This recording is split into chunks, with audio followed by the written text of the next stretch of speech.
આ કાયારૂપી મકાન, કાયારૂપી બંગલો એ ક્યારે પડી જશે એ કોઈને ખબર નથી. સંતોએ આપણને એવી સરળ ભાષામાં કે આ બંગલાનો બાંધનાર કેવો મારા ભાઈ, આ ભાડુતી બંગલો કોણે બનાવ્યો?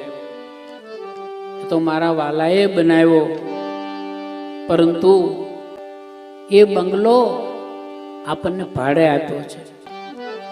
આ બંગલાનો બાંધનારો કેવો મારા ભાઈ, આ કાયાનો ઘડનારો કેવો મારા ભાઈ, ભાડુતી બંગલો કોને રે બનાવ્યો, ભાડુતી બંગલો કોને બનાવ્યો.